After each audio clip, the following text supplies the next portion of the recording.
Lakers rookie Dalton Knecht was absolutely crazy yesterday, hitting big shot after big shot, and perhaps none of the shots were bigger than this shot that he made to force the game into overtime. Instantly foul here. Here they go to Knecht.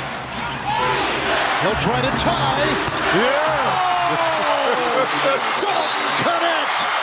What was so crazy about that is that the Suns, everybody watching knew, obviously even fans knew that the ball was going to Dalton. He was the only guy out there. He was hot. He was the only guy out there that was an offensive threat for the most part. We got JHS and I think Bronny was on the court. Hayes, like it's got to be Dalton. And so the Suns clearly knew that too. So they set it up to where Bull would switch onto him. And this dude flung that shot right over Bull, who's like, what, 7'3" or something? And he just splashed it. No concern, just amazing. JJ said he's in that 1% of shooters, and man, when Dalton gets going, it's really nice for the Lakers to finally have somebody on their team that can be a reliable laser from out there, because they haven't had, that laser, that sniper type player.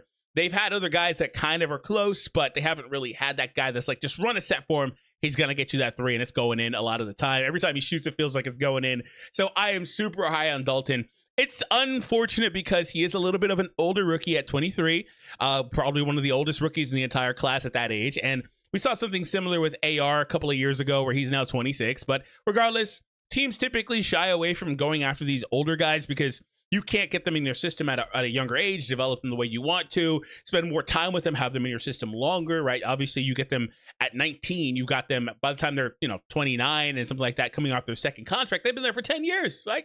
So you get them the entire time. And so the fear with these guys is while they come in NBA ready, the runway is shorter because, maybe they play into their 30s, but you never know, right? So that's kind of the fear with these guys. And that being said, though, the benefit is for a team like the Lakers that are looking for more NBA ready product, that Dalton is as good as it gets, which absolutely, by the way, shines a spotlight on last year when there were NBA ready guys like Jaime Jaquez on the board, and they took a project player who's younger. Okay. Definitely weird, but thankfully they didn't make that mistake again this year. But anyway, Dalton, I expect to be very good for the Lakers for years to come. But I wanted to talk about the Lakers' current guard rotation between him, AR, D'Lo, and Max. And Gabe, kinda. I'm not really going to talk much about Gabe, but he's the other guard in the mix. Long story short, the Lakers have a lot of guards that are vying for minutes right now, and they're currently starting AR and D'Lo as they should. Those are the two best. Okay, well, I know people are really low on D'Lo, but okay, come on.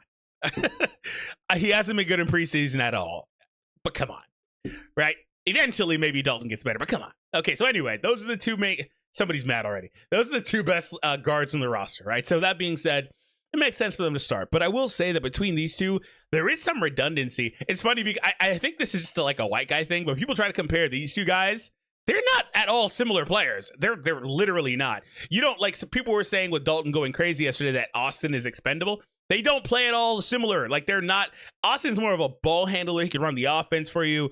Dalton is more of a sniper off ball, finisher, cutter, slasher type player, sneaky athletic. They're not at all the same type of guys. Like you can keep both of them and it changes nothing for your offense. However, D'Lo and AR, while there are differences in their game, they are trying to get to the same things out there. So there is a bit of redundancy, and there's a lot of redundancy between these two specifically, Dalton a little bit too, and their weaknesses on the defensive side of the ball. And that's kind of where things are a problem with the Lakers. The Lakers starting backcourt just does not have enough foot speed, athleticism to really stay glued to the opposition a lot of times. And so unfortunately, that puts a lot of pressure on your backline defenders when your perimeter guys are getting broken down. And then you've got LeBron, who sometimes is going to give you the effort, sometimes isn't. I don't really blame him. He's 40 years old. But at the same time, we have to also hold him to a standard because he is out there, right?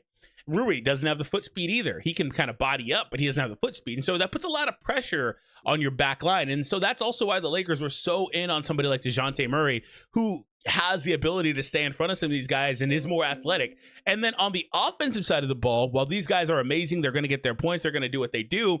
They don't put pressure on the rim, which, well, AR sometimes does. D'Lo is pretty rare. But anyway, they don't put as much pressure on the rim, which also creates a host of issues where you're not getting as many drive and kick opportunities. There's not enough good shots around the basket. And so it puts pressure on LeBron and AD to be the guys that are doing that. And so all in all, these guys can be separated and things would look a lot better. And so what I'm saying is I'm not really advocating for them to trade anybody in particular. Again, Gabe also, same things I talked about with Gabe, largely the same stuff with these two guys. I'm not advocating for a specific trade or anything like that because I know people want to trade D'Lo. That's fine. I'm not really advocating for that. I'm not really advocating for them to bench anyone in particular either.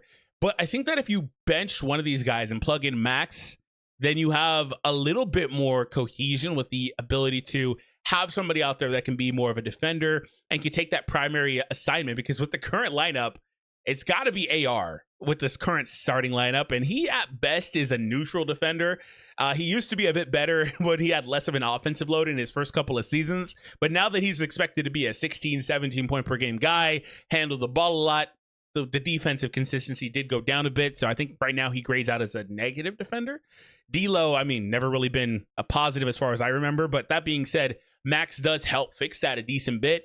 Good off-ball player. He's not really expected to do much with the ball. In fact, if he has the ball, I'd prefer if he just passes it because I don't really love too much of his decision-making. But otherwise, he can do everything else you need in a role player out there. You can even slot in Dalton Knecht out there with one of these guys. And the cool thing about Max or Dalton, but I would actually advocate more for Max.